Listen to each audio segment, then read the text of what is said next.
Yakubuletwa obumotoka buno ne buziba abantu emimwa abamutulaba Museveni bwaba n'emikolo ne bamujjukiza ekyebo okulonda kutuuse pajero yaffe. President mukama wange ngamaliriza okusaba onzikirize nkutegeeze naye emotoka yange esebo yakaddiye. Emmotoka ekaddiye sigamba nti yafudde ekaddiye bukaddiye Tejja kumalako 226 ng'ate omanyi tuyingira 226. Wow. Abantu mugende mukebere register zammwe buli omu ez'abalonzi buli omu otegeera oba erinnya lyomwe kubanga abamu bayinza okulekamu abafu ne babeerabiramu oba Otherwise olwaleero abasinga muswazizza nnyo ekereziya ya Yezu, kanisa ya Yezu, omuzikiti gwa Nabbi Muhammad n'amasinzizo amalala temukyayogera ku nsonga ziriwo. Museveni yafuuka katonda wammwe abalala. You're watching Mordecai Marissa Political Commentary. Please consider subscribing to help grow Uganda's Voices of Struggle ecosystem. Thank you. Very glad to be here on Mordecai Marissa TV. And yes, indeed, coming to you live from these United States of America, ogamba otya eyo kansubire nti oli bulungi. Nze Mordecai Marissa. Dala. Ate olwategedde nti abantu ka music mukaagala. Engamba kate kagenda kuvaawo. Mbeera nga VJ Jingo wa VJ Junior. Kabaga zzz. Namukuba essasi. Zu. Namukuba omugere. Zu. I'm super glad you're here. Mwena mbaniriza omukutu guno tegunaba kuweza mwezi ne gunaatera okuweza abantu 15 target yaffe. Jukira na kugamba nti omukutu gwaffe gwe twalina gunaatera okuweza emitwalo 2 bagukwatamu ne bagubba batamanya ngamba. But regardless, we move on.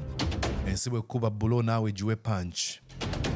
So twaguddewo guno gukulira ku speed ya kika kya waggulu. Mwena abalaba interview yange gye ne badde ne baganda bange aba munna Uganda plus 256 okuli Shaba nga kwotadde Tracy mwena mwebale ate abavuddeyo ne musubscribe nga waneeno bagamba nti welcome to Mordecai Marissa's Trouble Train.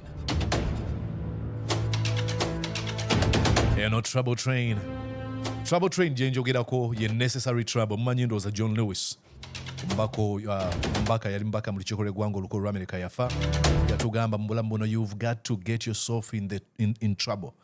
Yakiyita the necessary trouble. Oteekeddwa okulaba nga weenyigira mu mitawaana n'emitawaana egyetaagisa tuvaawo n'okuba omuntu oluyi. Mulisa yaŋŋambye neetabe mu trouble n'okuba omuntu oluyi, the necessary trouble.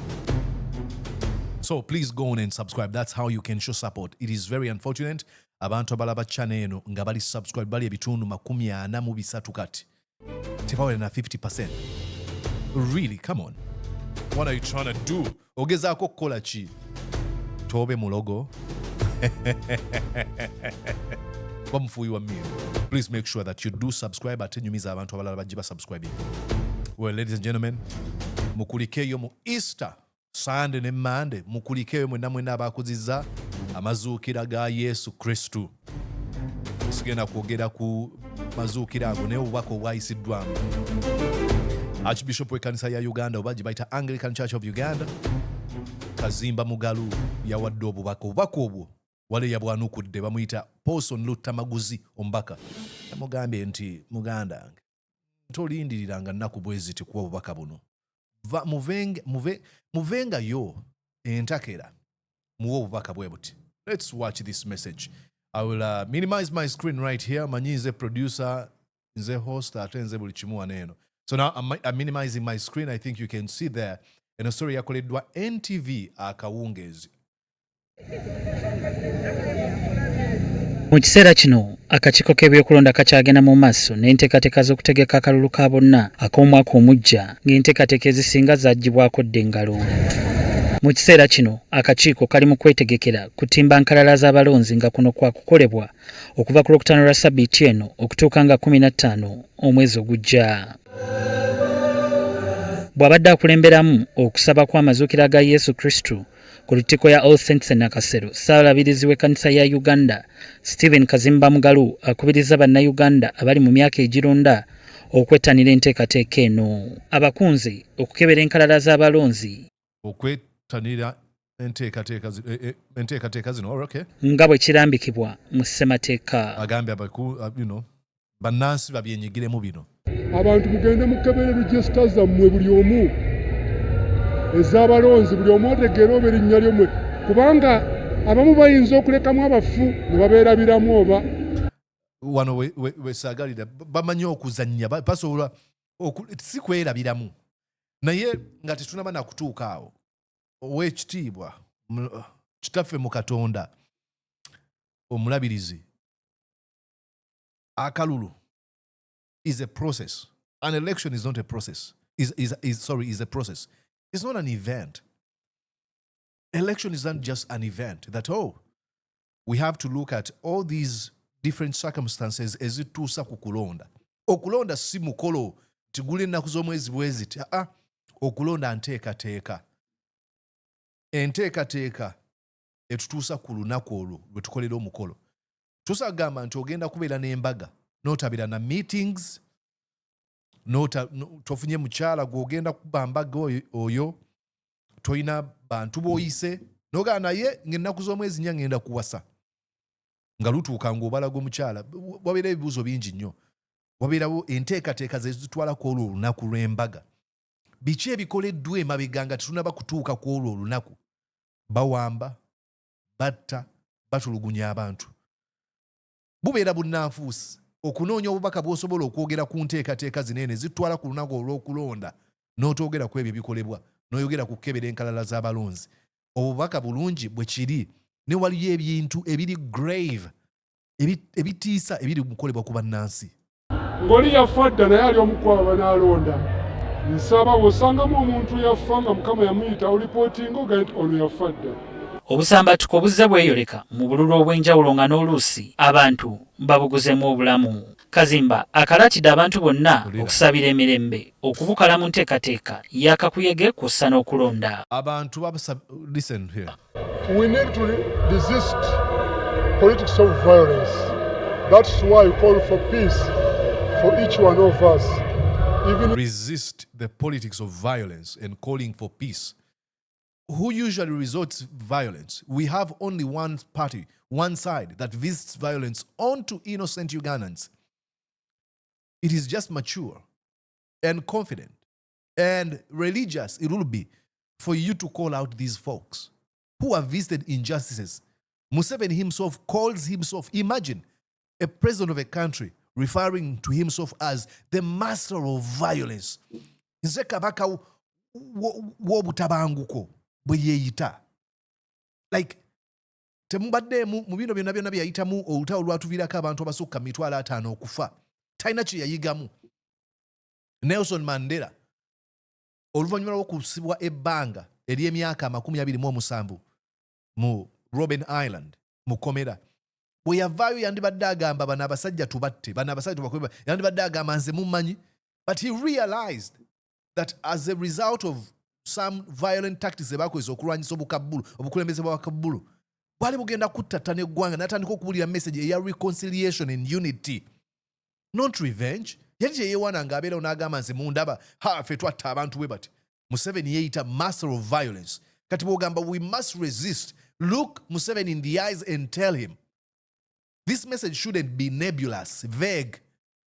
That is nebulous language. It is extremely vague, that it shouts, it screams fear, it screams cowardice. That message, when did you visit violence on any person? When did you violate any person's right? When did I do that? Have I ever endorsed violence? Never. We only have one side. For example, I'll talk about the assassinations that have happened in Uganda.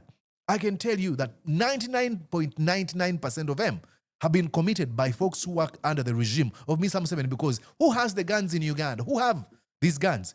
It is only one side. Actually, a matter of fact, nabanyumiza ka story. Kastori akonja kabanyumiza. Naye boba oli waneeno. Kasoke tudde waneeno, kasoke nkulage ebigambo bya honorable byabadde ayogera ku bubaka buneeno. Maybe kati nno ndi wano ndi mukudebatinga mutwe katudde wano ku message njabalaga kweyo message tugende wano eno namanyumiza ku story nti omusomesa wange Senkumba Isa yanyumizaako omwana yagamba munne baali ku ssomero balenzi babiri n'amugamba nti njagala ompoleyo emitwalo 10 ngenda kukuwa emmundu gamba okakasa nti ngenda kukuwa emmundu oyo n'akwata emitwalo 10 n'agimuwola n'agamba ogimpadde nti ku lwokutaano nti okakasa nti n'amuwa emitwalo 10 olunaku olwokutaano bwe lwatuuka oyo n'amugamba mpe emmundu yange n'amugamba n'atandika omubuzaabuza nga tagirina n'amugamba kati mpa ssente zange n'agamba mwana sente nazikozeseza nsonyiwa awo ebyakoma manyi lwaki kubanga ono yali tasobola kugenda kulopa mu basomesa namuwadde emitwalo 10 gyange ampe emmundu nga bagamba emmundu wadde oyagala yaki tosaana na kumulopa ku poliisi kikulaga butya emmundu bwe ziri mu mikono gya gavumenti nti osobola okujja ensimbi ku muntu n'omugamba nti mpaayo akakadde kamu ngenda kukuwa emmundu ku wiiki ejja n'olunaku n'otuuka notagimuwa tasobola kukulopa eri mu babuyinza ku byalo oba mu bobuyinza ku poliisi tasobola kubanga babagamba emmundu ogyagaza ki n'emmundu etiisa n'abantu okugikwata mu ngalo so ettemu lye tubadde nalyo Uganda lyonna lyonna libadde likolebwa abantu abali mu gavumenti bano we bateekeddwa okubeera nga bavumirira. Though people have different parties, that one shouldn't bring any hatred because each party is important. But this is Kaziimba Mugalu is preaching or is talking about these things as though he's landed from a different country. Like this shouldn't. It is already happening. It is already happening. Museveni is hell-bent on crashing. He calls it, we shall crush you. This is the message from president of a country. We shall crush you. Huh? We shall crush you. He speaks. Fenga baganda, fenga baganda. Remember what president wayogera mbabaganda, fenga baganda, fenga baganda. Nadda ku lukwago n'agamba ekitiibwa ky'obwa Lord Mayor twakiyiwamu amazzi twakijabulula atambula n'ebijegere oyo mukulembeze yayogera ebyo oteekeddwa okubanga gw'otunuuliza focus gw'oteekeddwa okugamba tolaba abantu ba opposition nga bendoosinga violence tobalaba nga balina omuntu bawamba gwe batta gwe batulugunya hatred eva ku kibiina kimu nti n'ababaka ba NRM bennyini basalawo okubbika emitwe gyabwe mu ttaka tebagenda kwogera ku kikyamu kikolebwa ne balumba abantu ba NUP ne babakuba owa NRM ali eyo kulya nsimbi kusirika. So you should be calling out the NRM folks. This is what we expect from you. Ne bw'oyogera messaging eri awo eyokya teyokya Bible gy'obuuliriramu ebuulira against that. Mbuguma sibuguma nyinyogoga sinjogoga.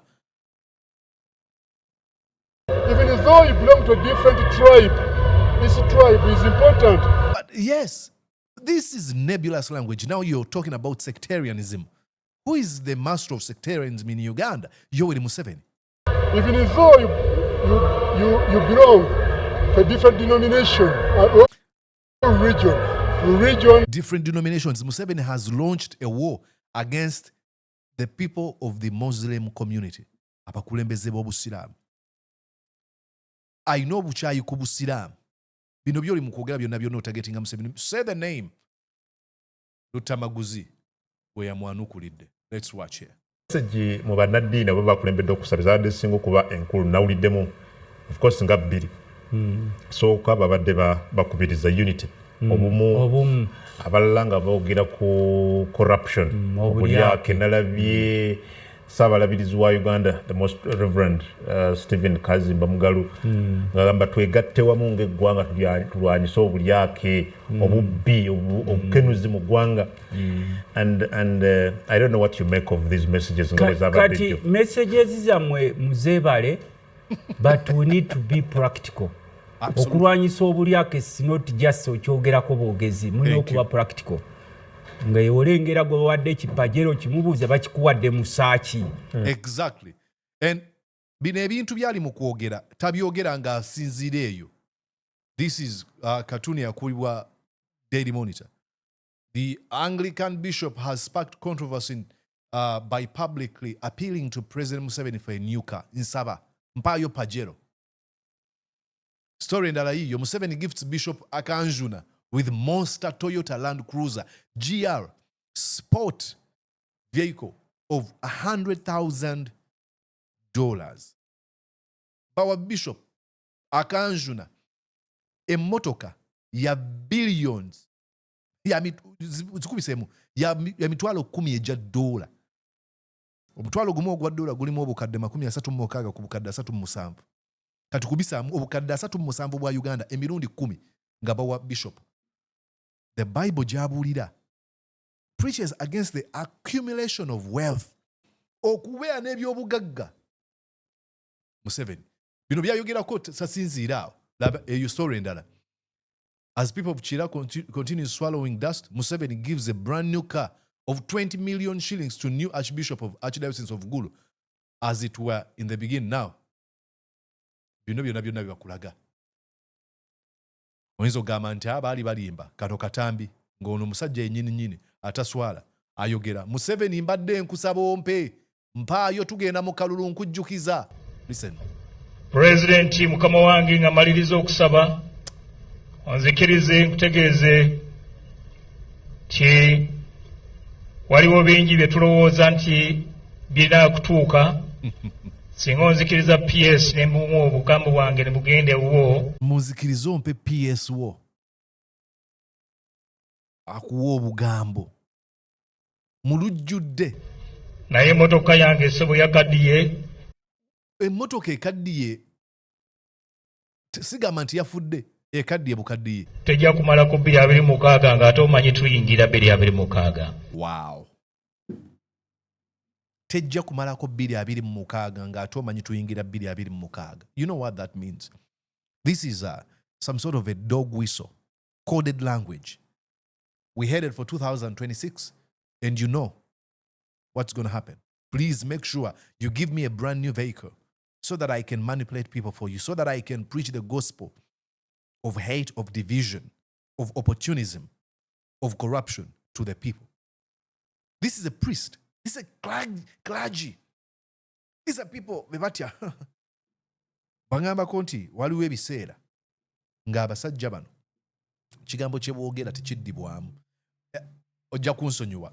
Saagulabako gumwe nagenda okula nga already bali divided. Nakulira mulembe nga mubaje bamwogerako nti yabbe mali y'obuyisiraamu. Nze ndi victim kennyini zijjukira mu kitabo kyange bonna bokisomye. Ojagenda ku Amazon oteeke Mordecai Morisa mu kitabo kyange muno. Njogera ku Bishop Elijah Semugabi yali abeera eyo Nsambya. Batutwala nti bagenda kutuwa bursary. N'atutwala Luweero n'atusuula eyo nga teri kaakulya teri basomesa ne tubeera mu kujeera.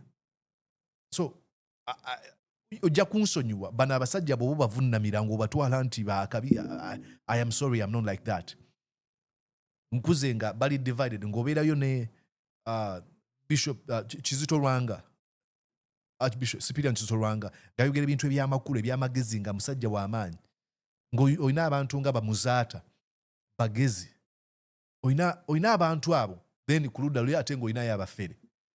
Kati ono musajja motoka ekaddiye ate ng'okimanyi tugenda 226. What do you mean?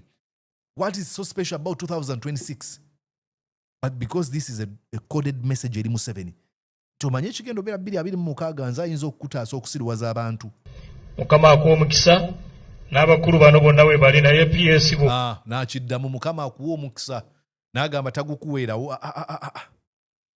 Mukama akuwa omukisa kubanga ogenda kumpa PS. Tulira. Bano bonna we bali naye PS bo mutuwa sebo naye muwa bukagambo kano n'aka. Ate omuwulira ali selfish. PS bw'omutuwa ne muwa. You realize bw'omutuwa ne muwa. Kati kitegeeza ne baba wa PS yayisaawo bibye. Tagaba omutuwa ne tumuwa. No. Ayisaawo kike. Wano Museveni waayagalira ddala. He's never wanted to be a president, Museveni. Museveni has never wanted to be president. He has always wanted to be an emperor. He has always wanted to be Omugabe, king.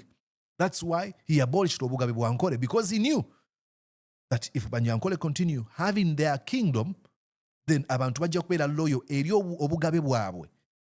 Ekiba kigezaako okujjawo ye mu ndowooza yo popularity ne influence ye n'agamba obugabe busooke buveewo. Talina buzibu abalala ne baba n'obwakabaka bwabwe oba obwakyabazinga. n'ekimuluma okuba nti mu region gy'ayinza okulowooza nti it is his stronghold waliyo omuntu ayinza okuba nga amusinga influence. He's never wanted to be a king, sorry, a president. He's always wanted to be a king, an emperor. Kati wano awulira abantu nga bamusabiriza ayagala nnyo ensonga kino baba bawandiikira abantu to hello Ugandans, especially the bazzukulu. Okusingira ddala abazzukulu, siri muzzukulu wo taata wange tawamba tata tatulugunya abantu. Please stop that nonsense. Twala ojja kuba nkoze bulungi so president. Imagine that. Nga tuddayo ewa musajja waffe Luttamaguzi. Preach. Kakati tulina okuba practical si kwogerako bwogezi kuba kakati ebiseera bye tulimu obuyaye bweyongedde nze mbuyita buyaye. Tulina kati bannaddini mwayogere ne kati tulina n'abagufudde omuze okusolisitinga ssente mu baavu nga bateekawo amasinzizo nga bo mukira kiweebwayo ne state ebatunuulira ebyemusezi twetoolodde waliwo ebiweebwayo bino ebyamagero simanyi biki ebyo simanyi batundatunda biki ebyo ne babiguza abantu abaavu bonna ne babikaminga victims. N'ekirala nammwe baba babawa amapajero Museveni nga agabawa mu mubuuze zino sente ziva muziguleemu eddagala mu ddwaliro. Luttamaguzi byali mu kwogera. That is the foundation of the gospel of Jesus, the Christ. Selflessness, empathy, preaching against the accumulation of wealth. Ne bano ate e Uganda mpapa jero mpe motoka ya mitwalo 10 eja dola. Nga fenga abakkiriza dini zonna fenga abakkiriza tuwaayo mutusabe ffe namwe mubuze Museveni ti amapajero gano gopiika abantu n'obaziba emimwa ne batoogera ku nsonga nkulu. Kati abaana baffe bangi bali mu makomera baakireewo babasiba innocently. Dr. Kiza Besigye n'abalala bonna mulina okuvaayo since once in a while the church as a whole n'abasiraamu ne mwenna abeenzikiriza mwenna muveeyo mugambe ne mukulu Museveni nti no kimala ebiro byo bituuse kubanga exactly bayinza n'obutagamba nti ebiro byo bituuse. You know ye mulabyafuzi bwatu wagenda okugamba ne bateekeddwa okuvaayo bavumirire okuwamba okutta n'okubuzawo bannansi. Ntanyo bagamba nze naawe osobola n'ensonga zo nsobola okuwa excuse mwami Museveni oyo ku bintu ebirala byonna ku bwavu ebyenjigiriza ne ngamba okay mpulidde ensonga lwaki tetuli wetuteekeddwa kubeera naye okuwamba okutta n'okubuzawo bannansi ekyo Museveni talina lukusa. Sina Museveni tewali muntu alina lukusa lwa kumalawo bulamu bwa muntu mulala. Ekyo tekina tewali na muntu n'ababaka ba NRM songa lwaki nkwatibwa obuzibu bw'amaanyi nnyo okwogera nabo.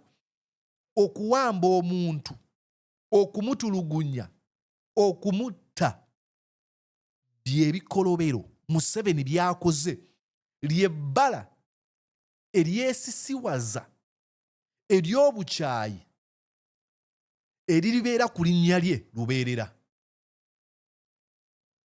Ezimu ku nsonga lwaki Museveni yayagalwa nnyo yali ayogera ku kuwamba okuta n'okulugunya abantu ng'agamba kikyamu nnyo. Abantu baali beeteefuteefu okuwaayo emmere yaabwe, okuwaayo abaana baabwe, okwewaayo bo bennyini nnyini, okumusuza, okumukweka ng'alwanyisa ebikolobero ebyali bikoleddwa gavumenti ezaaliko mu biseera ebyo. Okuwamba abantu ne babatulugunya ne babatta, okubaliisa akakanja, ebyo byennyini nnyini byasinze okukola. Mwanattu ate ye asusse nawo nti abikolera mu lujjudde.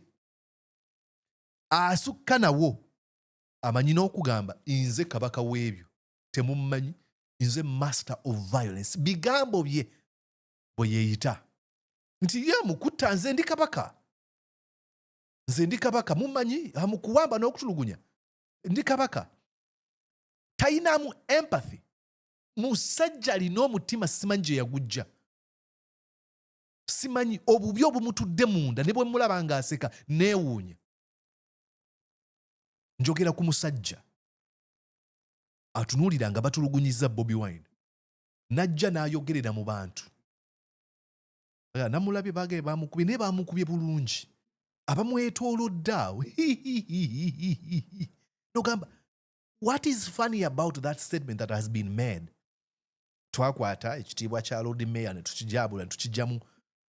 Like, abona kyoyogedde kyamaanyi nnyo. Like omuntu akugamba nti omuntu eyandibadde akuweereza namuggyako obuyinza.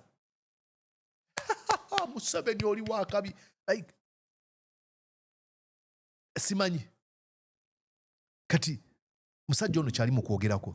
Olwaleero tetujja kulindanga nnaku nkulu zino simanyi Easter, Christmas, Yidi tubyogereko. Muveeyo mwogere obutali bwenkanya obuliwo mu ggwanga engaba y'emirimu. Exactly. Abakulembeze munzikiriza bateekeddwa okubeera nga bamakinga n'abantu. Ng'abantu bamakinga nabo mu ngeri y'ebyobufuzi. No. Bateekeddwa okubeera nga mwekwata emikolo ne mugamba tugenda kwe abagoberezi oba abantu abasabira mu ekereziya gundi oba ekkanisa gundi. Tugenda. Kale tugenda ku lusozi. Tujja kutambula okuva e Namirembe okutuuka ku lusozi e Mutundwe. Nga twegalira omutonzi ajjewo enguzi. Tolinda Easter. Olina okujja ne campaigns. Okuwamba, okutta. Ne mwekwata emikono gamba tutambudde tugenda mu maka g'omukulembeze w'eggwanga. Nga tumugamba kikyamu okuwamba, okutta n'okutulugunya abantu. Ne balaba bino ebintu mu mayumba gaabwe eyo gye batudde. Ne balaba nti Seggirinya baamukwata ne bamusalaasala ebitundu by'ekyama. Mbu mukulembeze wanzikiriza. Tabivumirira, talina kyayogera, mbu ye bamuyita ni kitaffe mu Katonda. Bintu kyebyo omusajja aba yabaziba atya amaaso n'emimwa ne mutavumirira bintu bwe bityo. Temulinda nnaku nkulu kubanga buli muntu aba akisuubira. Omukulu n'agaba emirimu nga gyonna agiwa abantu ba ku kyalo kye abantu baffe abasinga n'abasindika mu nsi z'Abawarabu mu malungu obubbi bw'ettaka nalabye. Kyekyo kye ggamba. Waliwo akasenge gwe omuweereza wa Katonda. Omuweereza wa Katonda. Entebe bataddewo akasenge. Agora mikwano gyaffe abo Agatha Tyre, Godwin Toko, ba Jimmy Spa Sentongo bakoze story eno. Bataddewo akasenge ku kisaawe entebe. Omuntu yenna abadde e Bulaaya nga avuma Mwami Museveni bagamba mukwata bamusibe bamutulugunye. Abakulu munzikiriza mwesomeseeko ku bintu ebitonotono. Gamba ng'eddembe ly'okweyogerera. Eddembe ly'okweyogerera soogera bikusanyusa byokka. Eddembe ly'okweyogerera njogera n'ebintu ebisobola okunyiiza. Abagezigezi abayivu batugamba. It is the mark of an educated mind to entertain an idea without accepting it. Bala eryendowooza egunjuse, eryendowooza enjivu okukkiriza ekirowoozo okubeera n'onkwadde oyinza okukwata okukkanya nakyo. Ne bano abaana babasibira ki? Babatulugunyiza ki? Kugamba muhoozi mutamiivu. Agambye ki? Muhoozi mutamiivu mumukwate, mumutulugunye, musoba mumutte. Abaffe. Museveni yatta abantu okujja mu buyinza. Museveni was a rebel, a terrorist. Museveni yali mutujju. Okusinza ku logic eri mu kweyagaliza okw'obuntu. Mbusinga enteekateeka z'okutta abantu ezo zikufuula omukulembeze. Awo obeera muwanguzi yatolabibwanga mutujju oba muyeekera. Museveni yali muyeekera nga mukulembeze. Sorry, nga Bobote ne Batitookero twabakulembeze. Ebikolobero bingi bye yakola. Museveni yandibadde abeera omuntu asembayo okuwamba, okutta n'okutulugunya abantu kubanga bavumye simanya. Janet alina amagulu amanene. Haya, mumukwata avumya ani? Janet? Museveni boogera bigambo. Simuvumanga ko seetaaga na kumuvuma naye mbiraba ku social media bamusibidde kimbu. Madubala yagambye ekyana kya Museveni ekitamiivu mumukwate. Kyokka yeeyita Ssaabalwanyi. Ssaabalwanyi y'atya? Ssaabalwanyi ye muntu yalaba enswera ng'emuguddeko n'atuma omuntu jangu. Mbadde nkusaba ondeetere ennyondo enswera enguddeko. Ssaabalwanyi nga muggumivu musajja w'amaanyi nnyo awangudde entalo n'entalo agenda mu ziring oba Colosseum zeeze ezaali e Roma awangudde ebigo amanyiddwa mu kigo Gumbe ye muwanguzi. Saabalwanyi oyo yalaba enswera ng'emuguddeko n'agamba mbadde nkusaba ondeetera ekyambe oba ennyonda esinga obunene n'agikuba. Oba Saabalwanyi yalaba enswera eyo n'agamba ejja kuvaako. Siteetaaga na kwogera, just kukola bukozi bw'ati mukono n'ebuuka n'evaako. Museveni okubeera Saabalwanyi ng'amaanyi ge agalagira ku Madubala. N'amannyo ogawulira Madubala. Simanya chicken. Simanya abantu bali awo beekolera byabwe bali mu katemba we bali mu kunyumirwa bulamu bwabwe kwesa social media ne boogera boogezi bigambo. Olaba nze siina kyendi mu bifo by'obukulembeze. Ne bwonvuma ebigambo ebikyasinza obunene so anakwanukula era nyiza okujja nga kale nkuwulidde oli waakabi because ebigambo tebirina kye binzijjako. Singa okuba ekikulu ntegeera nti ddembe lyo temulinda nnaku nkulu. Ndowooza abadde Bishop oba Kaziimba yogedde ku bubbi bw'ettaka. Obubbi bw'ettaka buli rampant countrywide. Abantu abasinga babundabunda mu nsi yaabwe. Museveni has made many Ugandans okuba nti no babundabunda nga teri aboogererako. So nasanyuse nnyo eyo message nkulu. Baaliwo abasajja bange abagyogerangako ndowooza kati wadde waasigalawo Semogere, Bishop Semogere, I salute you. Owafu werubaga owafu abakatuliki abasinganga okubyogerako ebyo bamuzaata abo baagenda Mukama abasaasire Bishop Spriano Lwanga nono w'abasodoksi abo bayimiriranga era oyo nzijukira yagoba n'akapajero oba ani akatwa yali kiwanda n'agamba obupajero bwamwe mbutwala eri obutuzi b'emimwa. Exactly. Bayogeddeko abo abaafa bamuzaata Bakiso Lwanga Bayona Lwanga abo abaafa kyagezaako okugamba stop them sport showmanship okubyogerako ninda Easter. Walk the talk. Yona Lwanga yali ow'abasodoksi n'agoba akapajero oba kiwanda yakatsaikawa n'amugaa nti no you can't bring pajero tujja kujeegulira kuba mubuleetwa obumotoka buno ne buziba abantu emimwa abamutulaba Museveni bw'aba n'emikolo ne bamujjukiza ekyebo okulonda kutuuse pajero yaffe kati bwe muvaayo temulinda nnaku nkulu muveeyo. Kukitegedde okulonda kutuuse pajero agamba muveeyo temulinda Christmas olinda Easter. Obulyako obuliwo wano kati nalbeesa abasajja Kabaka ayogera ku nsonga yaffe eya Buganda abasinga kumwe muli Baganda. Some of you ngamba Abaganda ddala abatali b'amannya abamu kumwe muli Baganda mumuyambeko kubanga ba subjects abasinga be yawa obuvunaanyizibwa abasinga bali compromised. So bwe muvayo namwe ne mubanja bya Ssaabasajja Kabaka byayogeddeko ettaka okumusasula ebintu bye we move on. Otherwise olwaleero abasinga muswazizza nnyo ekereziya ya Yezu, kanisa ya Yezu, omuzikiti gwa Nabbi Muhammad n'amasinzizo amalala temukyayogera ku nsonga ziriwo. Museveni yafuuka katonda wammwe abalala and look lwakuba kyogeddeko agenda kukivaako naye ngenda kukyahilaitinga ekyo. Museveni yafuuka Yezu wammwe oba Yesu wammwe oba Nabbi Muhammad wammwe. Museveni yafuuka Yezu oba Muhammad oba katonda waabwe. Kati waliwo wano munaddiini alaba waliwo gwe nalaba omuvubuka omu ku bafaani bange yangamba muliisa ebirala byogereko naye toyogera ku ddiini. Mukwano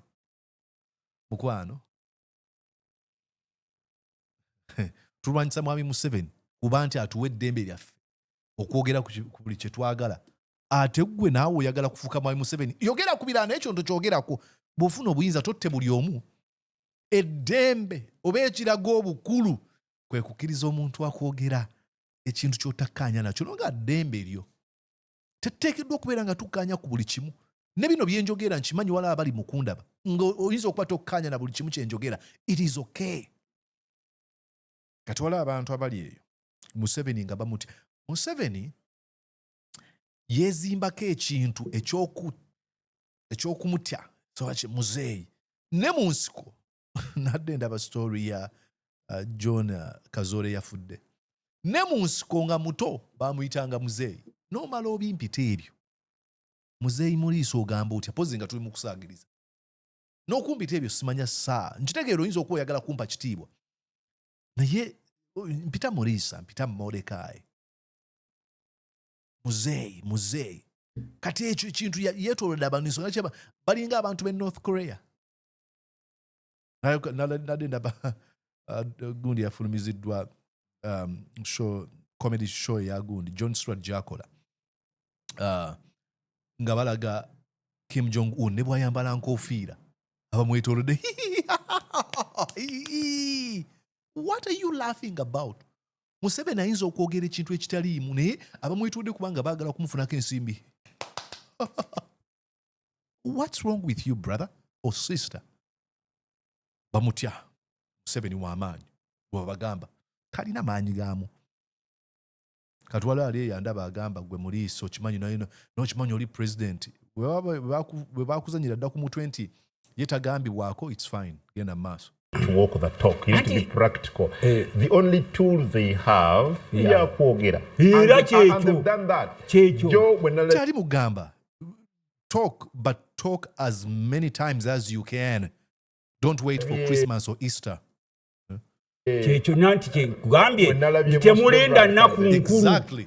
Let it be a daily ceremony. Nti abantu boosiba mu nsi yaabwe abavubuka b'NUP bojjuza amakomera abakulembeze b'okuba emiggo n'obagira obugagga bw'eggwanga bwe mwegabidde abatono ennyo tetuganye ne babakuwadde kipajero osobola okugaba epajero giteekaawo. Infacti abamu mwali badde mujooganako ne bagireeta ne mugamba eyeebeerewaawo abakkiriza bajja kutuwa kuba tuwaayo musobole okuba obulungi. There are moments of the people who have some sort of a martyr complex or would want to be perceived as heroes. Waliwo moments mosobola okukolera erinnya ne bakuwa pajere ogwoba oyagala kukola linnya n'ogitunda ensimbi n'oziwa bannansi erinnya oba omaze okulikola kale mukole ebyo nga mubikolera linnya naye nga bisobola okuvaamu ekintu ekyokuyiga eri omwana omuto naye ebyo temubikola kasaba kuwe obukadde 5 ng'obwezibika ojja kukulakira. Tulaba omukulu ono ng'aleeta amapajero abamu n'abakompromisinga abamu ne muvaayo nga mulagira ddala nti mwafuuka beejenti be mu masinzizo abalala mubeere eyo ne mujjamu abaavu ssente mbusimanyi biweebwayo. I've never seen a country nga 24/7 mubeera mu kusaba nga ne mukama waffe Yesu bwe yali waali wabeerangawo ebiseera eby'okkola. Ne Pawulo n'agamba nti nange enkola gino emirimu gyange gye mukolamu abasoma Bayibuli nsobole obutafuuka badeni gye muli naye okusobola okubeezaawo omulimu gwa mukama waffe Yesu Kristo. Naye bano be tulaba basiba mu makyaki abo ne babasaba kino ne bawaayo ebyapa ne babaguza ebyamagero ne babakola ki ebyo byonna tulina gye bayita Uganda Joint Christian Council. Ogimanyi eyo tugikiririzaamu nnyo era tusaba abakulembeze baayo bongere okugenda maaso n'enjiri eyo. Temwogeranga ku butali bwenkanya mu nnaku nkulu zokka. Kibeeredde samoni zammwe mu makyaki musabe musabe ne mukulonda kuno kwe tugendamu obwenkanya. Twasaba constitutional reforms omusajja aganyo ziteekawo constitutional reforms bali eri babateekawo biboozi state eteekawo byagenda byayo n'ebisponsoringa ku different media namwe ne mubigoberera. The other day na fence ko namwe bamawulire nga temumanyi kigenda maaso. Wakigolowooza Kyagulanyi we yagenda ebweru w'eggwanga His Excellency Kyagulanyi ng'agenza okusinkana House of Commons. Mwe wano state yalwana nnyo kulaba nga His Excellency Kyagulanyi tafuna both local and international headlines. Ate media zonna ne zimakinga sure they never covered what happened in UK House of Commons. Gomanyi okulonda omukisa ogutasangika ne bakulonda as a leader of opposition in Africa n'ogenda osinkana House of Commons an equivalence of meeting a government of UK. N'agenda ne secretary general n'agenda ne leader of opposition mwe mwadda ku bino kimanyi wowe mutabani wa Nyanzi yatudde ne Museveni ekololo manye emakerere wowe milioni 10 wowe ensero tetugitegeera Museveni. For example, now here is where I disagree with him. One, you can actually pay attention to both stories. Okay, I covered story ya mwana wa Nyanzi okubeera ne Museveni. Actually, I interviewed him. Bobato walaba interview eyo eri mu video eziri ku channel eno. Osobola ogenda maaso n'olaba video eyo. Nagikola mwana wa Nyanzi nga sikanye mwa Museveni nenjogera naye ku simu. Interviews ya mu interviewinga eyasooka simanyi mwana mu interviewinga Uganda. So paying attention ku ekyo no paying attention ku kiro ekirala. Naye ate nokuluda uli asooka omutuufu. Museveni asooka esa emunga diversion. That's why I ended up covering story yamukolebwako mu Lupapula lwa Guardian ne covering a story interview yali nayo ku BBC Bobby Wine. Kati nga nkugamba subscribe nga ng'ogaana onaabijjawa. Mulisa teweewanye. Made it sure nti temukavalinga ene visitation ya Kyagulanyi ngali UK. Well, awo nyiwe njagala okugiramu badde yogera ku proposed amendments nebiraze mwali mwetaaga akalulu kasembedde ngezaako kutunulira enneteekateeka y'ebibiina by'obufuzi ebyenjawulo nammwe bannabyobufuzi ab'enjawulo muzze mutukaabirira ebbanga lyonna mwe Luttamaguzi babatubba akalulu kakwatibwamu n'ebirala. Ndowooza nkome wano eno ziri ddakiika mmeka? Ddakiika 40 si mpanvu video.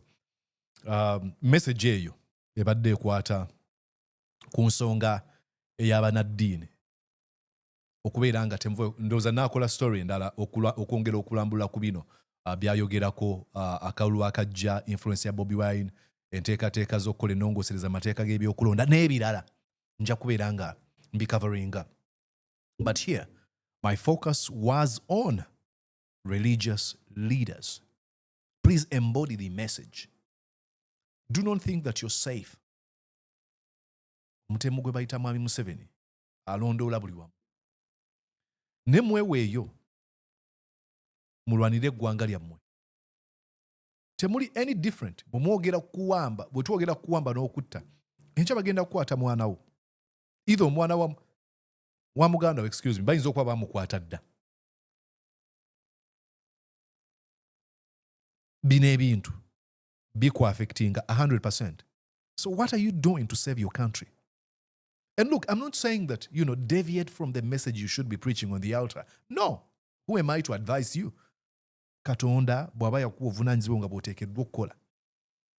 All right, okay, then encourage other people. Tugamba nze ndi munnaddiini kubanga singa bakutwala mu ddwaliro etaliimu ddagala. Bwe bakuddusaayo towona kubanga gwe oli munnaddiini.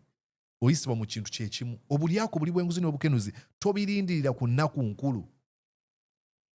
Ogamba abantu okuparticipatinga mu electoral processes tolinda nnaku nkulu. Mugyeyo ne campaigns ez'enjawulo. Ze musobola okwenyigiramu. Esobola okulaga nti muyimiridde ne bannansi. Ebintu okulwanyisa enguzi kiteekeddwa okubeera nga tukolera wamu bw'ogamba unity. Tewejjaamu gwe n'ogamba nze nyimiridde wano ku ludda luno nze abagamba ku unity. Unity nawe ekutwaliramu. Oteekeddwa okuba ng'oyogera unity ng'oyimiridde mu wakati mu ssaako. Then message yonge ewulirwa buli omu. Ne bw'oyo abakulembeze mu nzikiriza bwe boogera ku unity. Bajja mu ssaako ne badda ebbali ne batandika okubulira abantu abali mu ssaako wali. Mwegatte. Bannansi olwedde ffe twegatta dda. Twegattira wamu mu kutulugunyizibwa. Twegattira dda wamu mu kuggyibwako eddembe lyaffe. Twegattira dda wamu mu bwavu. Twegattira dda wamu mu byenfuna by'eggwanga ebyadobonkana. Twegattira dda wamu mu byenjigiriza ebyamenyekamenyeka. Tuli wamu tunyigirizibwa. Era bannansi bakolera wamu. Bw'ogamba twegatte ndowooza ogamba ba NRM boogere. Bazze bakola statements. We have the Maje, Evelyn Anita yayogera ebyo. Statements oziwulira. Anita Among, make sure those Baganda. Unity should be going on one side. Opposition eri wamu. Of course they might have some little bit of squabbles, but still, it is squabbles within people who are disenfranchised, within people whose rights have been taken away. Squabbles ezo ba petty differences ezo. Era ziri mu ludda lunyigirizibwa. Okujjako abamu bayinza okuba baleta differences era nga bali bankrolled by the regime ya Mwami Museveni agala okwawula abantu. But besides that, ntwala kampu ya FDC erimu Basemujunganda waliwo ne kampu ya NUP erimu ba Joel Senyonyi.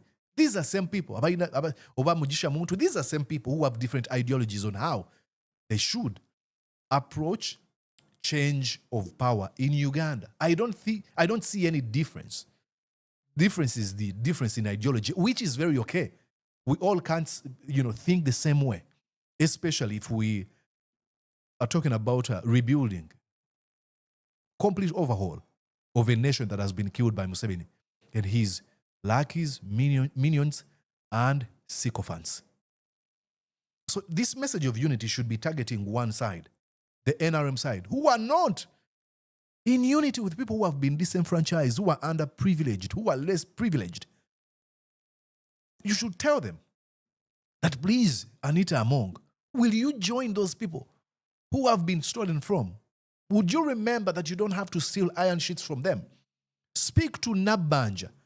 Tell her that, hey, you have so many ways of how you can accumulate wealth without necessarily resorting to stealing from the poor people. This is Mawanda. All of these people. You can speak to Mohos, be like, you can join these Ugandans. You don't have to abduct, torture, and kill people. This should be the message. And when you talk about unity, understand that Ugandans are already united together as one. But the unity is being targeted by a regime that thrives on division, on ruling people by or with an iron fist. My name is Mordecai Murisa. Now, I usually say, I am sorry if I made a mistake. If I said something I shouldn't have said, Ogamba Murisa, hey, kino wandibadde tukyogera, please nsaba kunsonyiwa. Sigenderedde. Jamu ebyamakulu ebitaliimu osuule mu kasasiro. N'ekisinga okubeera ekikulu, make sure nti osubscribe ku channel eno, tunaatera okuweza abantu abameka. Target yaffe yali abantu abawera 15,000. Omwezi guno nga tegunnaba kubeera nga guggwako, tuyinza okuba tugenda kubaweza. Kaso ekibuzo ekisinga okubeera ekinene, oyinza okuba gwamu kwagenda okunyamba okubeera nga nkikola bwe kiri. Hello? Shaba Muganda, wagamba oyagala ekigoma kino, kiikyo nkikuwadde.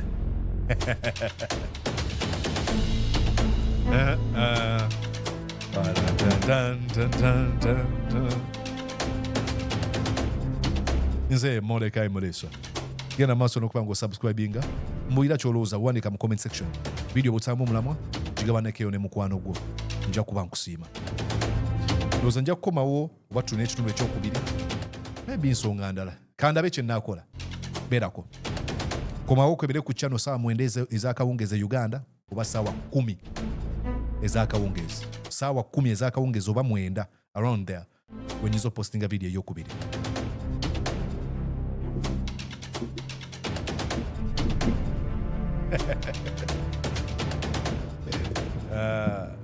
Mwebale nnyo bana. Bye-bye. Did you enjoy what you just watched?